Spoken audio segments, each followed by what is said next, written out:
할렐루야, 반갑습니다. 12월 19일, 12월 세 번째 주 중고등부 예배 시작하도록 하겠습니다. 다 같이 사도신경으로 예배 시작하도록 하겠습니다.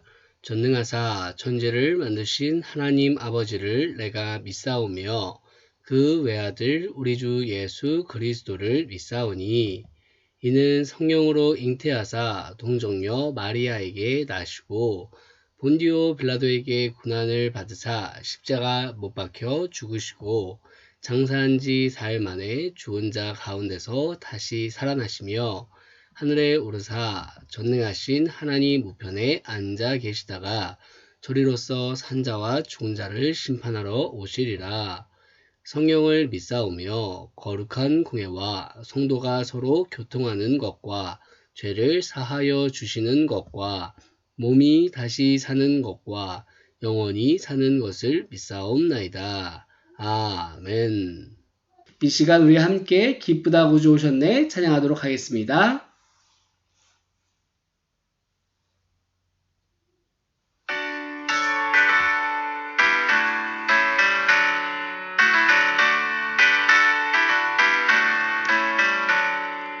기쁘다 구주 오셨네 만백성 맞으라 온 교회여 다 일어나 다 찬양하여라 다 찬양하여라 다 찬양하여라 구세주 탄생했으니 다 찬양하여라 이 세상에 만물들아 다 화답하여라 다 화답하여라 다 화답하여라 온 세상 죄를 사하려 주 예수 오셨네 죄와 슬픔 몰아내고 다 구원하시네 다 구원하시네 다 구원하시네 은혜와 진리 되신 주 다 주관하시니 만국 백성 구주 앞에 다 경배하여라 다 경배하여라 다 경배하여라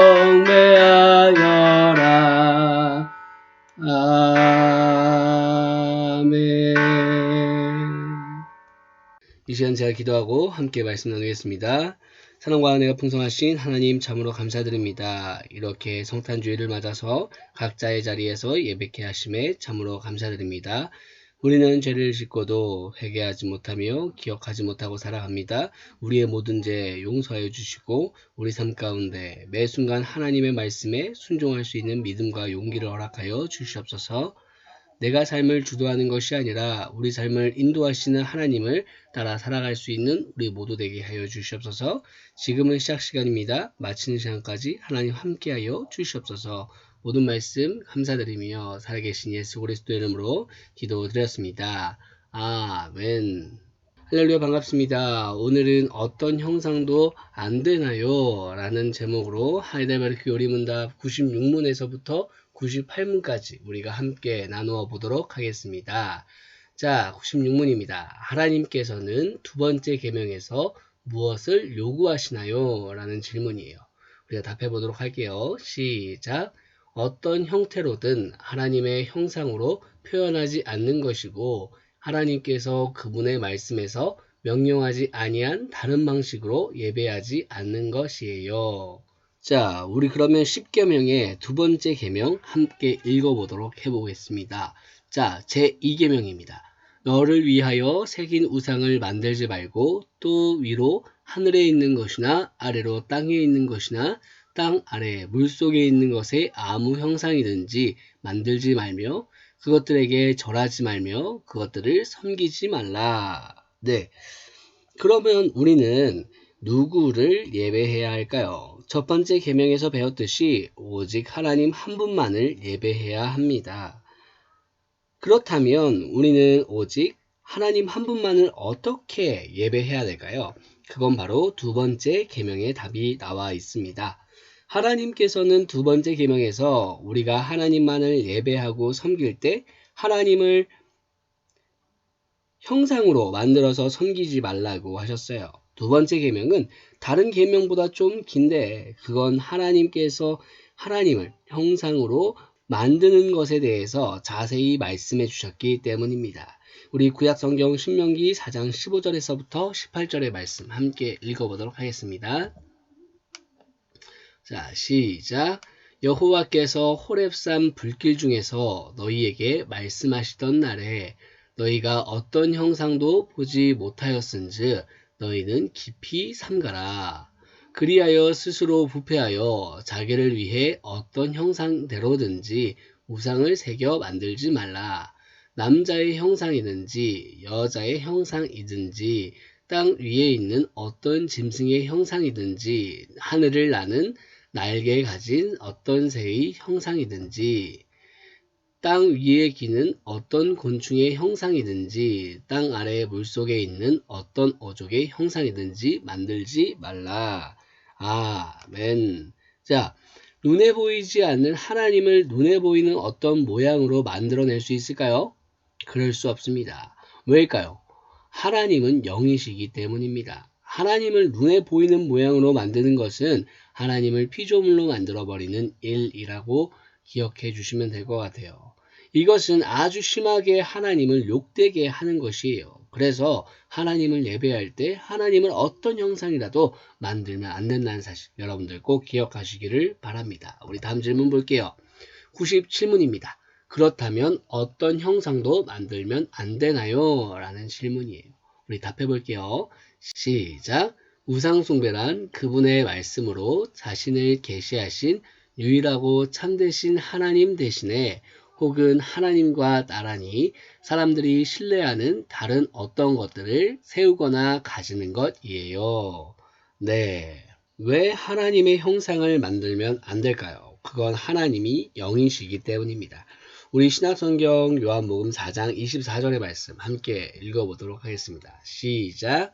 하나님은 영이시니 예배하는 자가 영과 진리로 예배할지니라. 아멘. 자, 영이신 하나님께서는 어떤 모양이나 형상을 가지고 있지 않으십니다. 그렇기 때문에 하나님은 어떤 모양과 형태로도 표현될 수가 없어요.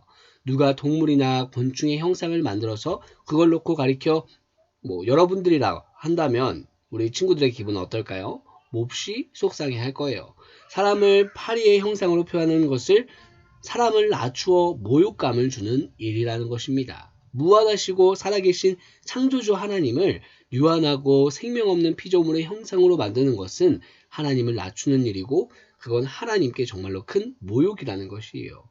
이 땅의 피조물을 다 합쳐도 하나님을 표현할 수가 없어요. 그렇기 때문에 전능하신 하나님의 위대함을 나타낼 수 있는 신상, 형상, 그림은 이 세상에 존재하지 않는다는 것 여러분들 꼭 기억하시길 바랍니다. 영이신 하나님의 속성을 잘못 이해해서 하나님의 형상을 만들고 예배하는 것은 굉장히 위험한 일입니다. 이렇게 하면 사람들은 그 형상을 마치 하나님인 것처럼 여기며 하나님을 잘못 믿게 될 수도 있다는 사실입니다. 말로는 하나님을 믿는다고 하지만 실제로는 우상숭배를 하게 되는 것이라는 거예요. 그래서 영이신 하나님을 눈에 보이는 형상으로 만들고 예배하면 하나님께서 진노하십니다. 아무리 좋은 의도로 형상을 만들어서 하나님을 예배한다 할지라도 그것은 하나님께서 명령하신 예배가 아니라는 것이에요. 그러니까 영이신 하나님을 어떤 형상으로도 표현할 수 없다는 것을 꼭 기억하시며 10계명의 두 번째 계명을 잘 지켜 행하는 여러분들 되기를 소망합니다. 우리 다음 마지막 질문 볼게요. 자, 98문입니다. 그러나 평신도를 위한 책으로서 형상들이 교회에서 사용되는 것을 허용할 수 있지 않나요? 라는 질문이에요. 우리 함께 답해 볼게요. 시작! 허용할 수 없어요. 우리는 하나님보다 더 지혜로운 채 해서는 안 돼요. 하나님께서는 그분의 백성들이 말 못하는 우상을 통해서가 아니라 그분의 말씀에 대한 살아있는 설교를 통해 가르침 받기를 원하세요. 네, 믿음이 연약하거나 하나님은 아직 잘 모르는 사람들이 있어요. 그 사람들에게 하나님을 잘 가르쳐 주기 위해서 하나님을 모양이나 그림으로 표현해도 될까요? 방금 이야기했듯이 안 됩니다. 교회는 아무리 좋은 목적이라고 해도 형상이나 그림을 사용해서는 안 돼요. 왜냐하면 형상과 그림이 하나님을 더 오해하게 만들기 때문입니다. 하나님을 형상화하면 하나님은 눈으로 볼 수 있는 존재가 되어버리고 사람들은 하나님을 눈으로 볼 수 있는 분으로 생각하게 된다는 것이에요. 형상과 그림은 하나님을 잘 이해하도록 도움은 주기는커녕 오히려 이해를 방해할 뿐입니다. 그런데도 우리 가톨릭은 형상과 그림이 예배하고 묵상하고 기도하는 데 도움이 된다면서 지금까지 사용해 오고 있습니다. 실제로 성당에 가보면 성화나 성상이 많이 있는 걸 볼 수가 있어요. 하나님을 그림으로 그려도 놓기도 하고 예수님 그림, 예수님의 십자가 형상, 심지어는 성모 마리아 상도 있어요.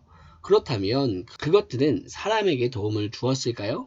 안타깝게도 성당의 성화와 성상은 우상이 되어버리고 말았습니다. 사람들은 하나님과 예수님의 그림과 형상 앞에 머리를 숙이며 경배를 드리고 성모 마리아 상까지 경배의 대상으로 삼고 말았어요. 이처럼 가톨릭을 볼 때 교회에서의 형상과 그림의 사용은 우상 숭배로 이어진다는 사실을 분명히 알 수가 있습니다. 하나님께서 우리에게 명령하신 예배의 방식은 형상이나 그림을 통한 예배가 아니라 하나님의 말씀으로만 예배하는 것이에요. 눈에 보이는 말씀인 성경과 눈에 보이지 않는 말씀인 성례 외에는 다른 것들로 하나님을 예배하는 것은 하나님께서 명령하신 방법이 아닙니다. 우리 로마서 10장 17절 말씀 함께 읽고 마무리하도록 하겠습니다.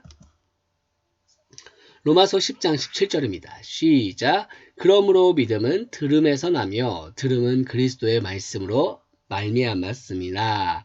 아멘. 자, 우리가 하나님을 믿고 더 깊이 알아갈 수 있는 유일한 길은 하나님의 말씀을 듣는 겁니다.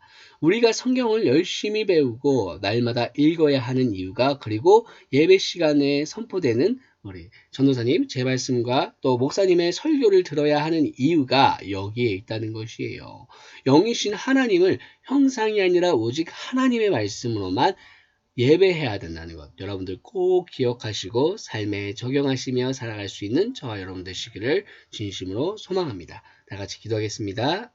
사랑과 은혜가 풍성하신 하나님 아버지 참으로 감사드립니다. 오늘은 하이델베르크 요리문답을 통하여서 10계명의 두 번째 계명에 대해서 우리가 함께 나누어 보았습니다. 눈에 보이지 않는 영이신 하나님을 눈에 보이는 형상으로 만들지 않게 하여 주시옵소서. 우리가 두 번째 계명을 기억하며 하나님께서 명령하신 방식으로만 하나님을 예배하게 하여 주시옵소서. 하나님을 형상이나 그림으로 예배하지 않고 오직 하나님의 말씀으로만 예배하는 우리 친구들 될 수 있도록 하나님 인도하여 주시옵소서. 모든 말씀 감사드리며 살아계신 예수 그리스도 이름으로 기도드렸습니다. 아멘. 이 시간 주기도문으로 예배 마치도록 하겠습니다. 하늘에 계신 우리 아버지여 이름이 거룩히 여김을 받으시오며 나라가 임하시오며 뜻이 하늘에서 이루어진 것 같이 땅에서도 이루어지이다. 오늘 우리에게 일용할 양식을 주시옵고 우리가 우리에게 죄 지은 자를 사하여 준 것 같이 우리 죄를 사하여 주시옵고 우리를 시험에 들게 하지 마시옵고 다만 악에서 구하시옵소서. 나라와 권세와 영광이 아버지께 영원히 싸움나이다. 아멘.